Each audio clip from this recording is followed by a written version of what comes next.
ప్రభు అయిన యేసుక్రీస్తు నామములో ఈ సాయంకాల ఆరాధనకు ఇచ్చేసి మీ అందరికీ కూడా శుభాకాంక్షలు తెలియజేసుకుంటున్నాను. మరి అలాగనే ఈ కొద్ది సమయం అవకాశం కల్పించినటువంటి గురువులకు, మరి సంఘ పెద్దలు, సంఘ సభ్యులందరూ కూడా నా కృతజ్ఞత వందనాలు తెలియజేసుకుంటున్నాను. మనము గడిచిన సంవత్సరాల కాలం నుంచి మరి ఎన్నో శ్రమల కాల ధ్యానాల్లో మనం పాల్గొని ఉండవచ్చు. మరి కొన్ని విషయంలో ఎన్నో విషయంలో మనం మనసులో తెలియజేసి ఉండవచ్చు. కానీ మరి ఒకసారి మనము తెలిసిన విషయమైనా కూడా మరొకసారి మనం వీటిని స్మరించుకోవడానికి మనకు దేవుడు ఇచ్చిన అవకాశమును సద్వినియోగపరచుకుందాం. మరి నేటి దినమున మనకిచ్చిన అంశము సాత్వికము, దీన మనస్సు, జెంటిల్నెస్ అండ్ హ్యాంబుల్నెస్. సాత్వికం అనే ఈ పదము చాలా ప్రాముఖ్యమైనది, విశిష్టమైనదిగా మనం పెంచాలి. ఎందుకంటే ఆత్మ ఫలముల్లో, ఫ్రూట్ ఆఫ్ ద స్పిరిట్స్లో, ఇది గలతీయులకు రాసిన పత్రిక 5వ అధ్యాయం 22వ వచనంలో 8వ ఫలముగా, 8వ ఆత్మ ఫలముగా ఇది మనకు ఇవ్వబడింది. ఈ 8వ ఆత్మ ఫలము మనము కొద్ది సమయం దీని గురించి మనము ధ్యానించుకుందాం. యాక్చువల్లీ దీనికి అర్థం ఏంటంటే దీనత్వము, సహనము, ఓర్పు, తగ్గింపు. మనకి జీవితంలో తగ్గింపును కలిగి ఉండాలి, దీనత్వము కలిగి ఉండాలి, సహనం కలిగి ఉండాలి, ఓర్పు కలిగి ఉండాలి అని చెప్పి ఈ సాత్వికం గురించి తెలియచెప్పబడుతుంది. ఆది క్రైస్తవ సంఘము సాత్వికంలో ఉంది కాబట్టి సంఘములు విస్తరించాయి. మరి అలాగనే భూదిగంతముల వరకు కూడా దేవుని యొక్క పరిచర్య గొప్పగా స్థాపించబడింది. మరి అప్పట్లో మిషనరీలు కానీ మరి మన భారతదేశంలోకి రాబట్టే దేవుని సేవ చేస్తున్నప్పుడు పరిచర్యలో వారు అనేక రకములైనటువంటి ఇబ్బందులు ఎదుర్కొన్నారు. ఆ ఇబ్బందులన్నింటినీ కూడా అధిగమించి వారు ముందుకు సాగారంటే వారిలో ఉన్నటువంటి సాత్వికమే, వారిలో ఉన్నటువంటి తగ్గింపు జీవితమే. మరి ఎన్నో కష్టాలు, వారు దేశం కాని దేశం వచ్చారు, ఊరు కాని ఊరు వచ్చారు. మరి ఎన్నో వసతులను అన్నీ కూడా కోల్పోయి మన యొక్క భారతదేశంలో వారు సువార్తను ప్రకటించారు, పరిచర్య చేశారు. మరి వాటిని అన్నింటినీ తట్టుకున్నారు. మరి ఆ సాత్వికం ద్వారానే వారి పరిచర్యలో భారతదేశం ఏ రీతిగా వెలిగించబడుతున్నది, మరి ఏ రీతిగా ఉజ్జీవింపబడింది. అయితే ప్రస్తుత కాలంలో మనం చూసినట్లయితే చాలామంది ఆ సాత్వికం లేని వారుగా ఉండి ఆత్మీయ అనుభవంలో నుంచి త్రోవ తప్పిపోతున్నారు. చాలామంది ఉన్నారు అలాంటి వారు. అయితే వారందరూ కూడా దేవుని ఆశీర్వాదానికి దూరం అవుతున్నారు. మనం దేవుని ఆశీర్వాదం పొందుకున్నావాలంటే ఈ ఆత్మీయ ఫలముని, సాత్వికం అనేటువంటి ఆత్మీయ ఫలమును పొందుకోవాలి. అయితే మరి మదర్ తెరెసా గారి గురించి మనం చూసినట్లయితే ఈమె భూలోకంలో జీవించిన కాలంలో ఎక్కువ కాలం మన యొక్క భారతదేశంలోనే జీవించింది. ఎక్కువ కాలం పరిచర్య చేసింది, సేవ చేసింది మన భారతదేశంలోనే. మరి ఆమె ఎంతో పేరు ప్రఖ్యాతులు గడించినప్పటికీ కూడా ఆమె తన యొక్క తగ్గింపు జీవితంతోనే జీవించింది. ఆమె తన విషయానికి కారణం ఒకే మాట చెప్పేది. ఏమంటే యేసుక్రీస్తు వారిలో ఉన్నటువంటి ప్రేమను కనుగొని ఆ సాత్వికమును తన యొక్క జీవితంలో అన్వయించుకొని ముందుకు సాగిందని ఆ మాట చెప్పేది. ఎంతో పేరు ప్రఖ్యాతులు ఈ దేశంలో, ఆమె ప్రపంచంలోనే పేరు ప్రఖ్యాతులు సాధించినప్పటికీ కూడా తన యొక్క తగ్గింపు జీవితంతో ఎంతో సేవ చేసి మరి ఆ సాత్వికంలోనే తన జీవితకాలం అంతా ముందుకు కొనసాగపడింది. మరి అలాగనే మనం తగ్గించుకునే ఉన్నట్లయితే మనం హెచ్చింపబడతామని చెప్పి గుర్తెరగాలి. అలాగనే తనకు తాను హెచ్చించుకునేవారు తగ్గించబడతారు. దేవుని యొక్క సన్నిధిలో మనం ఏం నేర్చుకోవాలంటే హెచ్చించుకునే మనస్తత్వం ఒకవేళ మనలో ఉంటే పతనమైపోతామని చెప్పి గుర్తెరగాలి. హెచ్చించుకునే మనస్తత్వం మనం కలిగి ఉండకూడదు. ఎందుకంటే క్రింద పడిపోతాము.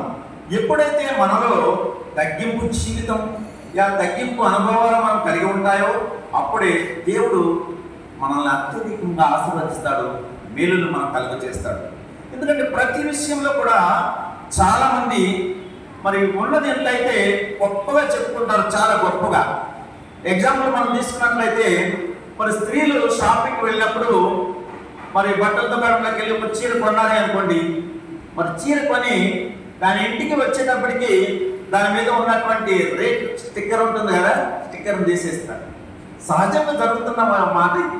ఏంటంటే ఇంటికి వస్తారు, మరి పక్కపట్టిన వాళ్ళు వచ్చారు, లేకపోతే మరి వాళ్ళ ఫ్రెండ్స్ కానీ అడిగితే ఏం చెప్తారు, కొన్నది ఒకవేళ రూపాయలకే కొందాం అనుకుందాం, 1500 అని చెప్తారు. దాని మీద ఉన్న రేట్ చెప్తే ఏమవుతుంది? చెప్పం. అదొక గొప్పగా భావిస్తాం, అదొక గొప్ప అదేనమాట, ఆ గొప్పగా భావిస్తాం అన్నమాట. ఇది సహజంగా జరిగేటువంటి చిన్న చిన్న విషయాలు. కానీ మన యొక్క జీవితంలో ఇలాంటి చాలా చిన్న విషయాలు ఎక్కువగానే వస్తూ ఉంటాయి మన జీవితంలో. కానీ చాలా గొప్పగా చెప్పుకోవాలనుకుంటూ ఉంటాం, కానీ దానివల్ల ఈ లోకంలో ఎలాంటి ప్రయోజనము దొరకదు. దానివల్ల ప్రయోజనమే లేదు. మన జీవితంలో దేవుడిచ్చిన దానిలో నమ్మకం కలిగి ఉండాలి, దీన మనస్సు కలిగి ఉండాలి, తగ్గింపు జీవితం కలిగి ఉండాలి, సాత్వికం కలిగి ఉండాలి. అప్పుడే మనం చాలా మంది అనుకుంటూ ఉంటారు, చాలా గర్వంతో కూడి ఉంటారు, నేను చాలా ఆస్తిపరుడిని, ధనవంతుడిని, లేకపోతే నేను చాలా గొప్ప చదువుకున్నవాడిని, గొప్ప ఉద్యోగంలో ఉన్నాను, అలా రకరకాలుగా చాలా ఆస్తి ధనధాన్యాలు అన్ని శరీరాలు కలిగి ఉన్నవాడిని అని చెప్పి అనుకుంటూ ఉంటారు. కానీ ఈ లోకంలో చూస్తే అవన్నీ కూడా వ్యర్థమే. దాని గురించి ఏమన్నా అంటే ద్వితీయోపదేశకాండము 8:17 అంటాడు, అయితే మీరు మా సామర్థ్యము మా బాహుబలము ఇంత భాగ్యము మాకు కలుగు చేసి నేను అందుకుంటారేమో అంటున్నాడు. అంటే ఇవన్నీ నేను ఈ లోకంలో వచ్చి నేను సంపాదించుకున్నాను, నేనే మంచి ఉద్యోగం కలగాను, ధనము అన్నీ ఉన్నాయని చెప్పి అనుకుంటే పిచ్చివాడు అంటున్నాడు, మీరు మా సామర్థ్యము మా బాహుబలము ఇంత భాగ్యము మాకు కలుగు చేసి నేను అనుకుందరేమో. మీరు భాగ్యం సంపాదించుకున్నట్టుకై మీకు సామర్థ్యం కలుగు చేయవాడు ఎవరండి? ఆయనే.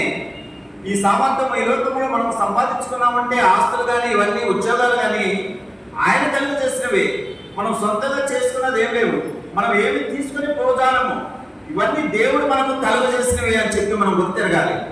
ఎందుకంటే ఏ పదవిలో ఉన్నా ఏ అర్థంగా ఉన్నా మనం అందరం అనుకుంటాము మంచి గృహం కలిగి ఉంటాము, మనకు ఏంటి అనే గర్వం ఉంటుందన్నమాట. అతిశయపడేవారు ఉంటారన్నమాట. అతిశయం మనం కలిగి ఉండకూడదు. వీటి వల్ల కూడా మనకి ఎలాంటి ప్రయోజనం ఉండదన్నమాట. అయితే మన ఈ జీవితంలో వ్యర్థంగా ఉండేది ఇవన్నీ, కానీ శాశ్వతంగా ఉండేది మనం ఆలోచించినట్లయితే ఆయన కృప మాత్రమే, ఆయన ప్రేమ మాత్రమే. కాబట్టి మన యొక్క జీవితంలో సాత్వికంలో కలిగి ఉండాలి. మత్తయి సువార్త 5:5 ఒక మాట అంటారు, సాత్వికులు ధన్యులు, వారు భూలోకంలో స్వతంత్రించుకుందరు అంటున్నారు. సాత్వికం కలిగి ఉంటే ఈ భూలోకంలో స్వతంత్రించుకుంటామని చెప్పి దేవుడు తెలియచెప్తున్నాడు.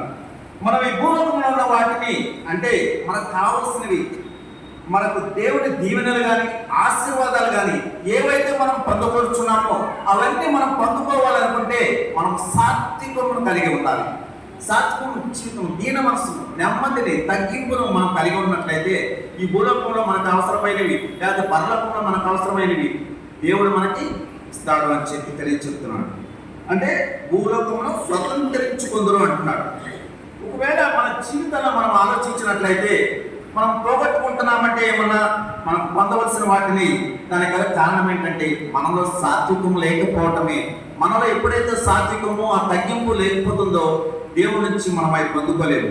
కానీ సాత్వికానికి రోల్ మోడల్ మనం చూసినట్లయితే క్రీస్తు ప్రభు వారే మనకు రోల్ మోడల్. ఆయన సాత్వికం కలగవాడు, దీన మనస్సు కలవాడు. ఆయన శిలువపై శ్రమల నుండి మరి శిలువ మరణం పొందాడంటే ఆయన అడుగుజాడలో మనందరం కూడా నడవాలని చెప్పి యేసుక్రీస్తు ప్రభువు వారు కోరుకుంటున్నాడు. మనమందరం కూడా ఆయన మార్గాల్లో నడవాలని ఆయన ఒక మాదిరిని మనకు చూపించాడు అన్నమాట. ఆ మాదిరిని అనుసరించి మనం నడిచినట్లయితే ఆ ఆశీర్వాదాలు మనం పొందుకుంటాం అన్నమాట. అబ్రహాం లింకన్ గారు మనం చూసినట్లయితే ఒక చెప్పులు కుట్టుకునేటువంటి వాడు, కానీ ఆయన అమెరికా ప్రెసిడెంట్ అయ్యాడంటే ఆయనలో ఉన్నటువంటి సాత్వికమే, ఆయనలో ఉన్నటువంటి తగ్గింపు జీవితమే. అందువల్లనే ఆయన అమెరికా ప్రెసిడెంట్ అయ్యాడు. అలాగనే మనం విలియం కేరీ గారిని కూడా చూడవచ్చు. ఆయన కూడా భారతదేశంలోకి వచ్చినప్పుడు చీపోరా అన్నారు చాలా మంది అప్పటి ప్రజలు. కానీ ఆయన 44 భాషలు నేర్చుకున్నాడు, 28 భాషల్లో క్రొత్త నిబంధన తర్జుమా చేశాడు, 17 భాషల్లో పూర్తిగా బైబిల్ తర్జుమా చేశాడు. మన భారతదేశంలో రైలు బట్టి వచ్చిందంటే కూడా ఆయన కృషి వల్లే. ఇప్పటికి కూడా మనము న్యూస్ పేపర్ చదువుతున్నామంటే కూడా భారతదేశంలో మొట్టమొదటిగా ఆయన కృషి వల్లే చేసాం. అలాగనే సతీ సహనం కానీ, మరి ఆడబిడ్డల చదువుల్లో ముందుకు సాగటానికి కానీ, అప్పటి దినాల్లో మరి సిరంపూర్లో యూనివర్సిటీ స్థాపించాలంటే ఇవన్నీ కూడా ఆయన వల్లనే. ఎందుకు ఎంత గొప్పగా ఆయన యేసుక్రీస్తు ప్రభువారు దీవించాడంటే, మరి ఆయనంట మన భారతదేశానికి వచ్చే ముందు వాళ్ళ దేశంలో సెలక్షన్ అయ్యేటప్పుడు అడిగారట, భారతదేశానికి ఎవరు వెళతారు అని చెప్పి. అడిగితే విలియం క్యారీ గారు లేచి నిలబడ్డారట. అక్కడ ఒక పెద్ద ఆయన చూసి ఆయన అన్నారంట హేళనగా, అరే నువ్వు చెప్పులు కుట్టుకునేవాడు కదయ్యా అన్నాడట. అంటే చెప్పులు కుట్టేవాడు వెళ్ళకూడదా అన్న లెక్కలో ఆయన హేళనగా మాట్లాడారు విలియం క్యారీ గారు. దానికి క్యారీ గారు ఏం జవాబు చెప్పారంటే, అయ్యా నేను చెప్పులు కుట్టుకునే అంత గొప్పవాడిని కాదయ్యా, చెప్పులు కుట్టుకునే అంత పెద్దవాడిని కాదు, నేను ఆ చెప్పులు బాగు చేసుకునేవాడిని అయ్యా అని చెప్పి జవాబు ఇచ్చారు. చూడండి ఎంత తగ్గింపు చూపుతుంది. అదే మనలో మనం ఎవరన్నా ఉంటే ఎంత కోపంగా అప్పుడు బయటగానే వెళ్ళిపోవాలి, లేకపోతే ఆయన కొట్టమంటూ జరిగేది, అంత కోపం. కానీ ఆయనలో ఉన్నటువంటి ఆ తగ్గింపే ఆయన ఉన్నత శిఖరాలకు తీసుకువెళ్ళాడు. ఆయన దేవుడి సేవలో ముందుకు కొనసాగపడటానికి ఆయన తగ్గింపు జీవితంలో దేవుడు వాడుకున్నాడు. ఆయన దీనత్వం కానీ సాత్వం కలిగి ఉన్నాడు కాబట్టి ఉన్నతమైన స్థితిలో రాగలిగారు అన్నమాట. అలాగే మనము ప్రార్థించే వారిలో మనం చూసినట్లయితే మరి సుంకర యొక్క ప్రార్థన దేవుడు ఆలకించాడు. సుంకర ప్రార్థన ఆలకించాడు. కానీ ఎందుకు ఆలకించాడు? సుంకరలో ఉన్నటువంటి ఆ తగ్గింపును చూశాడు, అతనిలో ఉన్నటువంటి సాత్వికాన్ని చూశాడు కాబట్టి దేవుడు సుంకర ప్రార్థన ఆలకించాడు. దేవుడు ఎందుకు ప్రియమైన వర్లారా, అలాగనే ఉజ్జియాని కూడా చూడండి. ఉజ్జియాని కూడా చూసినట్లయితే దేవుడు చాలా గొప్పగా ఆశీర్వదించాడండి ఉజ్జియాని. కానీ ఉజ్జియాలోకి గర్వం వచ్చేసింది. మరి ఆ గర్వం రాగానే గర్వించి పతనమైపోయాడు. అందుకు తెచ్చుకున్న బహుమానం కూడా ఉన్నది ఆయన. ఈ గర్వించి పతనమైపోయి కిందకు జారిపోయిన తర్వాత దేవుడి నుంచి అందుకున్న బహుమానం ఏంటి? కుష్ఠరోగం. దేవుడు గర్వించాడు, ఎంతో ఉన్నతమైన స్థాయికి ఎదిగాడు. మరి ఒక స్థాయికి ఎదిగిన మనిషి ఉజ్జియాని ఎందుకు నిలబెట్టుకున్నాడంటే దేవుడు అతనిలో ఉన్నటువంటి తగ్గింపు స్వభావమును, తగ్గింపు జీవితాన్ని చూసి మరి ఆయన ఎన్నుకున్నాడు. కానీ ఎప్పుడైతే అతనిలో గర్వం మొదలైందో మరి వెంటనే క్రిందికి పడేశాడు, బహుమానంగా కుష్ఠరోగాన్ని తెచ్చుకున్నాడు. కనుక మనం ఏం చేయాలంటే తగ్గింపు జీవితం, మనకు మనం తగ్గించుకొని జీవించాలి, ముందుకు సాత్వికంతో ముందుకు నడవాలి. అప్పుడే మనము దేవుడి నుంచి ఆశీర్వాదాలు పొందుకుంటాం. అయితే పరిశుద్ధ పౌలు గారు ఏమంటున్నారంటే, కొలసీలు రాసిన పత్రిక 3:12 అంటాడు, మీరు జాలిగల మనస్సును, దయాళత్వమును, వినయమును, సాత్వికమును, దీర్ఘశాంతమును ధరించుకునుడి అంటున్నాడు. ఏమంటున్నాడండి? జాలిగల మనస్సును, దయాళత్వమును, వినయమును, సాత్వికమును, దీర్ఘశాంతమును ధరించుకునుడి అంటున్నాడు. ధరించుకుంటాం ఏంటండి?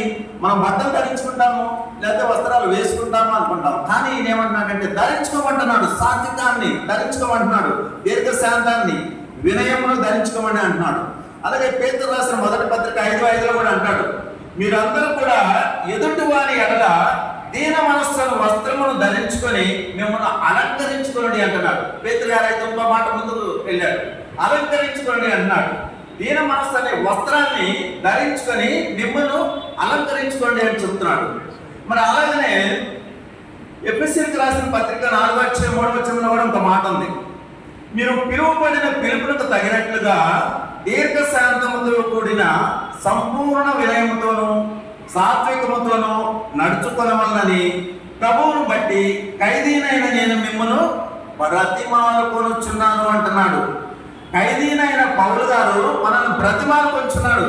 అయ్యా సాత్వికంతో నడుచుకోండి, సంపూర్ణ వినయంతో నడుచుకోండి అని చెప్పి మనల్ని బ్రతిమాలుతున్నాడు. చూడండి, ఈ మాటలు చెప్పడానికి కూడా సంపూర్ణమైన అర్హత కలిగి ఉన్నాడంటే పౌలు గారు మాత్రమే. పౌలు గారు అంత అర్హత కలిగిన వాడు.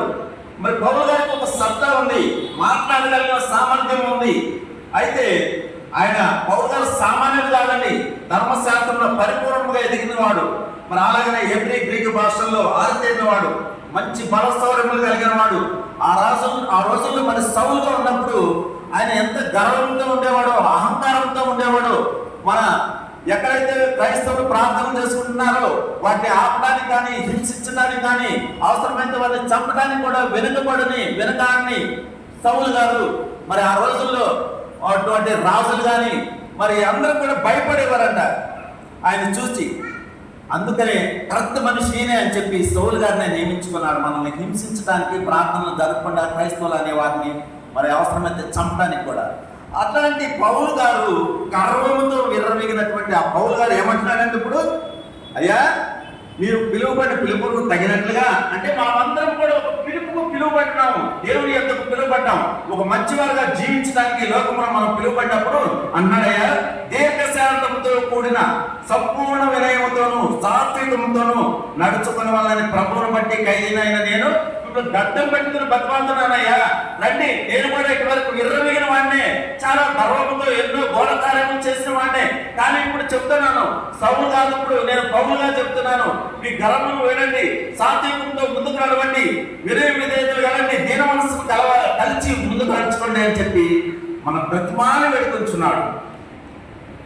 కానీ మరి పౌలు గారు ఎంతో ధనవంతుని కుమారుడు. పౌలు గారు తండ్రి ఓడల వర్తకుడు. ఆ రోజుల్లో వర్తకంతో చాలా వ్యాపారం చేసేవాడు ఆయన.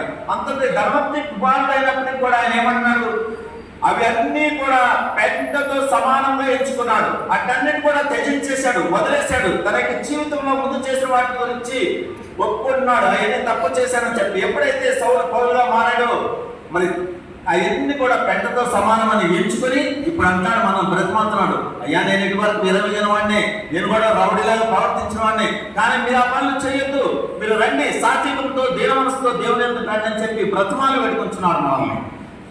దేవుని ఎందుకు ప్రేమ వాళ్ళారా. అయితే మరి ఒకవేళ మనము వినయంతోనూ సాత్వికంతోనూ మనము లేకపోయినట్లయితే విర్రవీగామా అంటే మనలో గర్వం మొదలవుతుంది.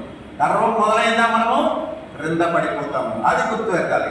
అయితే నెబుకద్నెజరు కూడా మనం చూసినట్లయితే గర్వించి ఆఖరకు పశువులతో పాటు గడ్డి మేసేందుకు కూడా వెళ్ళిపోయాడు. ఆ గర్వం అనేది ఉంటే మనలో ఆ విధంగా క్రిందకు పడిపోతాం అని చెప్పి మనం గుర్తెరగాలి. కాబట్టి మనం ఏం అవ్వాలి, దేవునిలో దాచబడాలండి. జెఫన్యా గ్రంథము 2వ అధ్యాయం 3వ వచనంలో ఒక మాట అంటాడు, దేశంలో సాత్వికులై ఆయన న్యాయ విధులను అనుసరించు సమస్త దీనులారా యెహోవాను వెదకుడి, మీరు వెదకి వినయం గలవారై నీతిని అనుసరించిన ఎడల ఒకవేళ ఆయన ఉగ్రత దినమున మీరు దాచబడుదురు. చూడండి, ఆయన యొక్క ఉగ్రత దినమున మీరు దాచబడుదురు అని చెప్పి తెలియచెప్తున్నాడు. ఆయన యొక్క ఉగ్రత దినం అంటే ఏంటండి, రాబోయే కాలంలో భయంకరమైనటువంటి ఉగ్రత దినాల్లోకి మనం వెళ్ళబోతున్నాం. అది గుర్తెరగాలి. క్రైస్తవులమైన మనము అది గుర్తుపెట్టుకోవాలి. మనకి ఇప్పటి వరకు ఏం చూసాము, ఒక చిన్న శాంపులే చూసాము 2020లో మరి దేశం ఏంటి, ప్రపంచం ఏంటి, మొత్తం లాక్డౌన్లోకి వెళ్ళిపోయిందంటే చిన్న శాంపుల్ ఇచ్చాడు ప్రభు. కానీ రాబోయే రోజులు ఉగ్రత దినాలు, భయంకరమైన ఉగ్రత దినాల్లోకి వెళ్ళబోతున్నాం అంటున్నాడు. ఆ ఉగ్రత దినాల్లో మనం దాచబడాలంటే ఏం చెబుతాడండి, సాత్వికులమై ఉండాలి అంటున్నాడు. ఒకవేళ ఆయన ఉగ్రత దినమున మీరు దాచబడాలంటే ఆయన న్యాయ విధులను అనుసరించి యెహోవాను వెతికి మరి నీతిని అనుసరించిన ఎడల మనము ఒకవేళ దాచబడతామేమో, వాటి నుంచి బయటపడాలేమో. ఇప్పటికి కూడా అప్పుడు కూడా మనం ఇప్పుడు బ్రతికి ఉన్నామంటే ఒకవేళ మనము మన సాత్వికము, మనము కలిగినటువంటి దీన మనసును, మన తగ్గింపును దేవుడు చేసి మనల్ని ఇప్పటి వరకు కూడా దాచిపెట్టాడేమో, అది కూడా గుర్తెరగాలి. ఎందుకంటే ఆ 2020లో ఆ సమయంలో ఎవరికి తెలియదు, ఎంతో ఇదైపోయాం, అసలు ఉంటామో లేదో, తెల్లవారుందో లేదో, మనం చనిపోతామో ఉంటామో, అంత భయంకరమైన దినములు గడిపాము. చిన్న శాంపుల్. మరి ఇంత భయంకరమైన ఉగ్రత దినాల్లో వస్తే ఏమవుతాము? అందుకని తగ్గింపు జీవితం కలిగి ఉండాలి, తగ్గింపు జీవితం సాత్వికంతో మెలగాలి అని చెప్పి జెఫన్యా గ్రంథకర్త తెలియజేస్తున్నాడు. ఒకవేళ తగ్గింపు జీవితం కలిగి ఉండి ఆయన మార్గంలో మనం నడుచుకున్న వారమైతే ఏమవుతాము? దాచబడతాము, దేవునిలో దాచబడతాము. మన యేసుక్రీస్తు వారు కూడా గొప్ప సాత్వికుడు. నేను సాత్వికుడును, దీన మనసు గలవాడును అంటున్నాడు. మరి ఆయనే మనకు మాదిరి. ఆయన చెప్తున్నాడు క్లియర్గా, దీన మనసు గలవాడు నేను, సాత్వికుడు అని చెప్తున్నాడు. మరి ఆయన దీనుడు సాత్వికుడు అని చెప్పడానికి కూడా ఆయన చిన్న వాహనాన్ని ఎన్నుకున్నాడండి. జకర్యా గ్రంథము 9వ అధ్యాయం 9వ వచనంలో మనం చూసినట్లయితే, నీ రాజు నీతిపరుడును రక్షణ గలవాడును దీనుడునై గాడిదను గాడిద పిల్లను ఎత్తి నీ ఎత్తుకు వచ్చుచున్నాడు అంటున్నాడు. చూడండి, ఎంతో దీన మనసు కలిగిన వాడై మరి గాడిద పిల్లను ఎక్కి వచ్చాడు.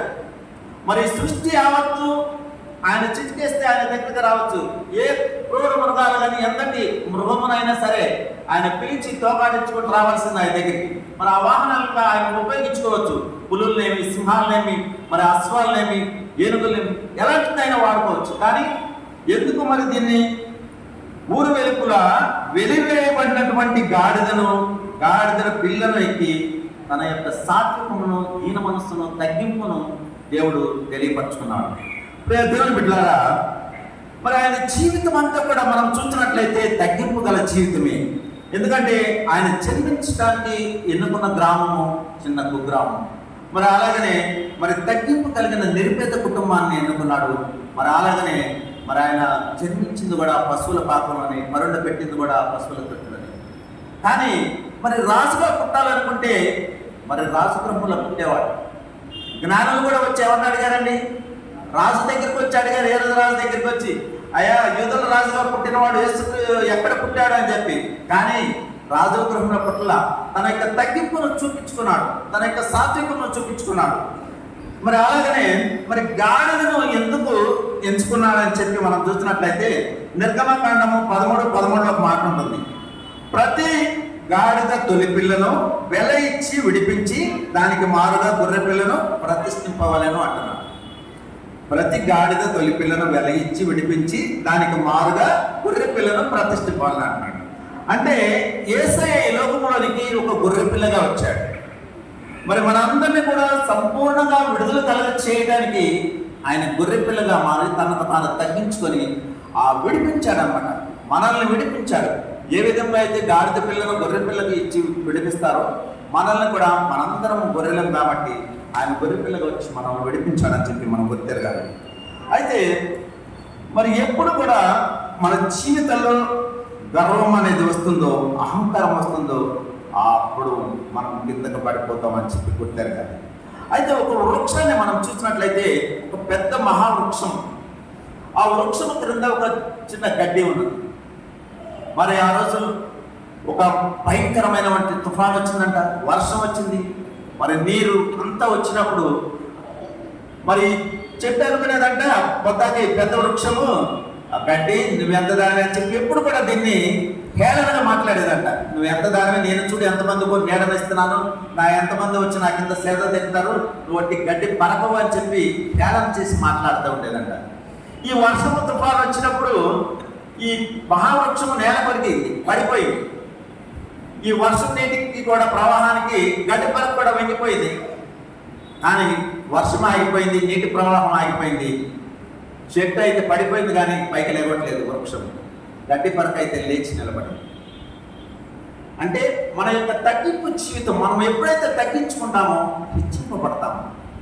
వృక్షము, మహావృక్షం ఏముంది, ఆయన నేను ఎంతో మందికి చేతచ్చని గర్వపడింది, అహంకారంతో మాట్లాడింది. గడ్డి పరక తగ్గిపోయింది, వంగింది, కానీ లేచి నిలబడింది పైకి. దేవుని ఎందుకు ప్రియమైన వాళ్ళారా, మరి బతికే జీవితం ఎదగాలంటే మనం ఏం చేయాలండి? తగ్గింపు జీవితం కలిగి ఉండాలి. యేసయ్య మాదిరిగా కలిగిన వ్యక్తి బైబిల్లో ఒక వ్యక్తిని మనం చూద్దాం. అది దేవుడిచ్చిన సాక్ష్యం అన్నమాట. సంఖ్యాకాండం 12:3 చూసినట్లయితే మోషే భూమి మీద ఉన్న వారందరిలో కూడా మిక్కిలి సాత్వికుడు అని చెప్పి సాక్ష్యం ఇచ్చాడు దేవుడు. చూడండి, మిక్కిలి సాత్వికుడు అంటే మరి మోషే పుట్టుకతో రాలేదండి ఆ సాత్వికం. చాలా బహుకోపిష్టి. మరి ఒక ఎబ్రాయిని కొట్టి చంపుతుంటే చూసి ఏం చేశాడు? ఆ ఐగుప్తుని కొట్టి చంపి పాతేసేసాడు. అంత భయంకరమైనటువంటి కోపిష్టి, మరి భయంకరమైన అహంకారి. మరి ఆయన ఏమంటున్నాడు? ఈ భూమి మీద ఉన్న వారందరిలో కూడా మిక్కిలి సాత్వికుడు అని చెప్పి అక్కడ దేవుడు సాక్ష్యం చెప్తున్నాడు.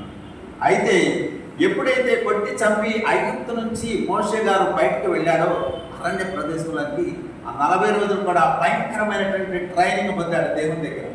అతనిలో ఉన్నటువంటి కోపం కానీ, అహంకారం కానీ అన్నీ కూడా మట్టుమయమైపోయాయి.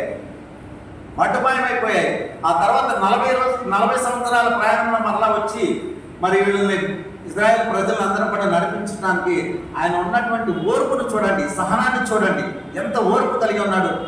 మరి ప్రతిరోజు వాళ్ళని ఇసుకించేవారు. మోషే గారిని. ఆయన ఏంటయ్యా మేము అక్కడ ఉంటే మేము బాగానే ఉండేవాడు, అక్కడ తీసుకొచ్చి అడవి అరణ్యంలో మమ్మల్ని పడేసి తినడానికి లేకుండా నీరు లేకుండా మమ్మల్ని ఏ విధంగా చేస్తున్నామని చెప్పి ప్రతిరోజు సడుపుకునేవాడు. అంత సడుపుకున్నా కూడా మరి ఆయనలో ఉన్నటువంటి ఆ సాత్వికం, ఆ యొక్క దీన మనస్సు, ఆ నెమ్మది, ఆ తగ్గింపు, ఓర్పు చూడండి, ఆయన్ని ఒక గొప్ప సాత్వికునిగా మరి సాక్ష్యం ఇస్తున్నాడు దేవుడు. దేవుని ఎందుకు ప్రేమైన వాళ్ళారా, ఒక చిన్న మాట చెప్పి ముగించుకున్నాం. మరి అలాగనే ఈ తగ్గింపు జీవితం మనము ఎదగాలంటే ఒదిగి ఉండాలంటాం కదా. మరి అలాగనే ఒక క్రొత్త కోడలు మరి తల్లిదండ్రుల దగ్గర నుంచి వివాహమై కాపురానికి వెళ్ళిందంట. మరి కానీ అత్తగారు మాత్రం ఈమెని కోడల్ని ఎలా చూసిందంటే చాలా కోపంగా, ప్రతిరోజు కూడా ఆమె ఒక మంచి బైబిల్లో ఉన్నటువంటి మంచి పేరు కలిగి ఉన్నటువంటి కోడలు అయినా కూడా ఆమెను ఎప్పుడు కూడా ఏంటి దెయ్యం ఏం చేస్తున్నావు, దెయ్యం అని చెప్పి పేరు పెట్టి పిలిచేది కాదు, కోడలని కూడా లేదు, అట్లా విసిగిస్తూ ఉండేదట. ప్రతిరోజు కూడా ఆ పేరు పిలుస్తుంటే ఏమో సహనం నశించిపోతుంది కోడలు. ఆఖరికి వాళ్ళ అమ్మగారి దగ్గరికి పోయి అమ్మ నేను పోనమ్మ నేను పాపం చేయను అని చెప్పినా కూడా అమ్మగారంట ఆ కోడలను తీసుకెళ్ళి మాస్టర్ గారి దగ్గర ప్రార్థన చేస్తే, అమ్మ కొంచెం ఓపిక పట్టమ్మ తల్లి, నీకు అన్నీ సర్దుకుంటే అని చెప్పండి. సరే ఎన్ని రోజులు ఓపిక పట్టాలి అయ్యగారు అని చెప్పి అడిగిందంట. అదే కొంత ఓపిక పట్టు, 3 నెలలు ఓపిక పట్టు అని చెప్పాడు. సరే అని చెప్పి వెళ్ళి మళ్ళా చేసుకుంటుంటే మళ్ళా కూడా అదే రోజు లాగానే హింస. దెయ్యమా ఏం చేస్తున్నావో, దెయ్యమా తీస్తారా ఇది తీస్తారా అని చెప్పి ఆ పనులు పాటలు చేసుకుంటే కూడా ఎప్పుడైతే ఈ పిలుపు పిలుస్తుందో ఆమెకు మంచి పాపం వచ్చేదాడు. సరే మళ్ళా ఇంకెన్ని రోజులు ఉండాలి అని చెప్పి మళ్ళా పాస్టర్ గారి దగ్గరికి వెళ్తే, ఏం కదమ్మా ఇంకా కొన్ని రోజులు ఓపిక పట్టుకో అన్నాడంట. సరే ఆ తదుపరి వెళ్ళి ఒక వారం రోజుల్లో మరి ఆ బ్రహ్మణానికి ఇంకో కోడలు వచ్చిందంట, తోడికోడలు. క్రొత్తగా పెళ్ళయి తోడికోడలు కూడా వచ్చింది. తోడికోడలు కూడా వస్తే మరి ఆమె పెద్ద ధనవంతరాల కుటుంబంలో నుంచి వచ్చింది. మరి చాలా గొప్ప గొప్ప వస్తువులు అన్నీ తీసుకొని వచ్చిందంట. మరి ఫ్రిడ్జ్లు ఏంటి, ఏసీలు ఏంటి అన్నీ తీసుకొని వచ్చి ఉంటే అత్తగారు అనుకుందంట, ఆహా చాలా బాగా మంచి కోడలు వచ్చింది చూసుకోవే అని చెప్పి ఈ కోడలు పెద్ద కోడలు ఇంకా హింస మొదలుపెట్టిందంట, ఇంకా టార్చర్ ఎక్కువైపోయింది. సరే ఉదయం లేచి టీ పెట్టుకుందామని చెప్పి స్టవ్ వెలిగించబోతుందంట అత్తగారు. చిన్న కోడలు వచ్చి, ఏ అత్తయ్య ఏంటి ఆ స్టవ్ ఎవరు అనుకున్నావు, నేను మా ఇంటి దగ్గర నుంచి తీసుకొచ్చుకున్నాను, వెలిగించడానికి వీల్లేదు అందంట. వెళ్ళిపోతుందంట, అక్కడికి వెళ్ళిపోయిందంట. వెళ్ళిపోయి సరేలే అని చెప్పి సోఫాలో కూర్చుని టీవీ ఆన్ చేసుకుందాము వాక్యం ఇద్దామని చెప్పి రిమోట్ తీసుకుందంట. అత్తయ్య ఏమనుకుంటున్నావు, ఆ సోఫా నేను తీసుకొచ్చుకున్నాను మా ఇంటి దగ్గర నుంచి, మా అమ్మగారి ఇంటి దగ్గర నుంచి, నువ్వు కూర్చుంటానికి వీల్లేదు, కావాలంటే ఆ పక్కన పోయి కూర్చొని కూర్చోవాలన్నాడు. మహా అమ్మో ఇదేంటి ఇట్లా అంటుందని అని చెప్పి సరేనని చెప్పి వెళ్ళి పట్టుకుందామని కాసేపు నాకెందుకు వాళ్ళు పిలిచినప్పుడే మనం టీ తాగుదామని చెప్పి వెళ్ళి బెడ్ మీద పడుకోబోయిందంట. కొత్త బెడ్ అదేంటంటే, అత్తయ్య ఇది కూడా నేను మా ఇంటి దగ్గర నుంచి తీసుకొచ్చింది, నాది ఇది అన్నాను. ఇదేంటబ్బా ప్రతిదీ నాది నాది అంటుంది, నా పెద్ద కోడలు ఇన్ని 4 నెలల నుంచి నేను ఎంత మోస్తున్నాను, ఆ పిల్లల్ని ఎంత హింసించినా కూడా నా పెద్ద కోడలు నోటితో మాట్లాడలేదు అని చెప్పి తనకు తాను మనసులో అనుకుని ఉదయానికల్లా మారిపోయిందంట. ఆ పెద్ద కోడలు పనిచేస్తుంటే వెళ్ళి బంగారమా అని పిలుస్తుందంట కోడలు. ఇదేంటా ఎప్పుడు రోజు దెయ్యమని పిలిచేది బంగారం అని పిలుస్తుంది ఈరోజు అని చెప్పి ఆలోచించుకున్నాను. బంగారమా ఏంటమ్మా అని చెప్పి వెళ్ళి దగ్గరికి పడి అన్నయ్య అత్తయ్య అని చెప్పి అన్నాక కోడలకి డౌట్ వచ్చి, నిన్నేనమ్మా అని చెప్పి వాటేసుకుని ఇది ఇలా జరిగిందమ్మా, నన్ను తప్పు, నేను హింసించాను ఎప్పుడు దాకా మన్నించొద్దంట. సరేనని చెప్పి ఇక రోజు ఇక అత్త కోడలుగా కాదు అమ్మ కూతురులాగా పనిచేసుకుంటున్నారు. ఆ చిన్న కోడలను వదిలేశారు. ఈ పెద్ద కోడలకి డౌట్ వచ్చిందంట. అయ్యగారి దగ్గరికి వెళ్ళింది, కరెక్టే 2-3 వారం రోజులు నీకు సెట్ అవుతామని చెప్పాడు కదా, వెళ్ళిందంట. అయ్యగారిని అడిగిందంట, ఏంటా అయ్యగారు ఇంత మార్పు వచ్చిందంటే మా అత్త ఇలా చెప్పి అడిగిందంట. అమ్మ మార్పు ఏమి లేదమ్మా తల్లి, నీలో ఉన్నటువంటి ఓర్పు, నీలో ఉన్నటువంటి తగ్గింపు నేను చెప్పాను కదా. ఎందుకంటే మనం ఒక మంచి ఫలాన్ని పొందాలంటే, జీవితంలో ఎదగాలంటే ఒదిగి ఉండాలి. ఆ ఒదుగుదల నేను ఇచ్చిందమ్మా అని చెప్పి చెప్తున్నాను. చూడండి, అందుకని మనం ఏమంటే మన జీవితంలో ప్రతిఫలం పొందాలంటే ఒకవేళ ఆలస్యం అవుతుందేమో, మనం చేసిన పనికి ప్రతిఫలం కొద్దిగా ఆలస్యం అవ్వచ్చు, కానీ మనం పొందుకుంటాం. ఆ ప్రతిఫలం పొందాలంటే మనం సాత్వికం కలిగి ఉండాలి, దీన మనస్సును కలిగి ఉండాలి, తగ్గింపు జీవితం కలిగి ఉండాలి. దేవుడు ఇచ్చిన వాటిని గురించినగా